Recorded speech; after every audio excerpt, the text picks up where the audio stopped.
Shame! I love the way that Dave Smith formulated this. He said, he's not a Christian guy, right? He's sort of non-religious, like ethnically Jewish, but I don't think he practices.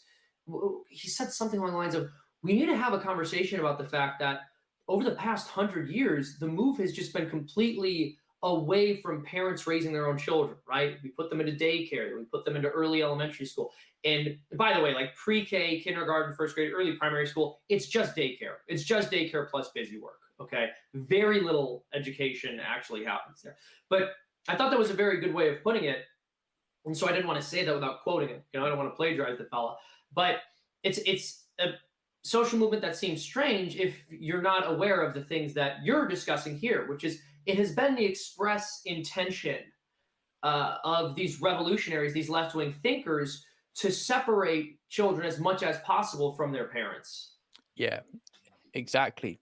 And we have to keep this alongside the other big aim, which is eugenics. And just a couple of decades after Owen and Fourier were writing, we've got literary elites like George Bernard Shaw. And he said that if we desire a certain type of civilization and culture, we must exterminate the sort of people who do not fit into it. H.G. Wells as well.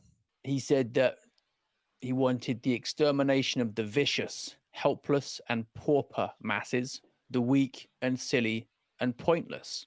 Oh, so goodness. This vision of the eugenic project alongside the population control project and alongside trying to separate children from their families to shape them for this shining society of the future they've got planned.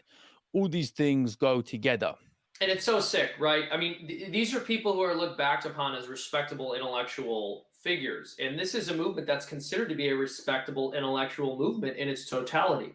But leftism and progressivism, every instantiation of this very sick kind of thinking has been entirely anti-God, anti-human, genocidal, and whether that desire for genocide was motivated by eugenics, Malthusianism, some claimed concern about the climate.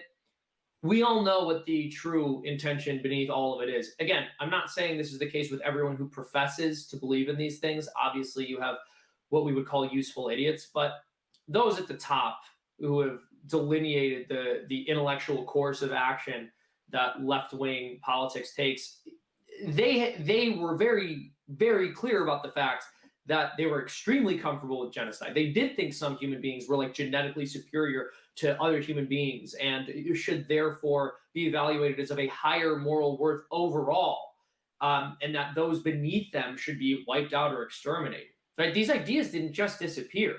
And you look at the trans movement today, you look at the fact that so many kids are being sterilized now, right? And this is becoming increasingly normalized, to put a child on drugs that will prevent them from ever being able to procreate. You look at the fact that Planned Parenthood predominantly operates in Black communities.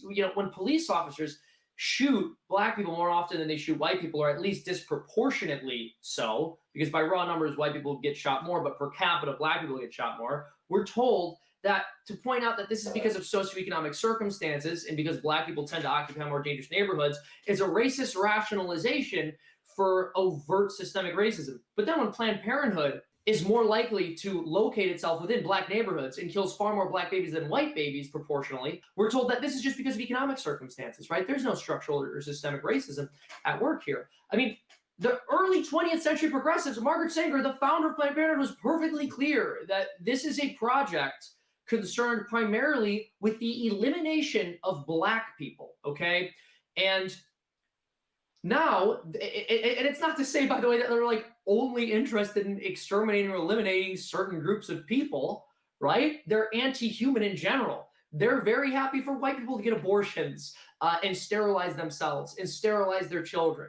But I guess my point is, when you have an entire movement which has a deep intellectual history predicated upon seeing human life as worthless and being worth discarding if it doesn't fit in line with the utopia you're trying to build, then maybe don't give them the benefit of the doubt, right? Maybe don't give them the benefit of the doubt with respect to why they're killing so many people today.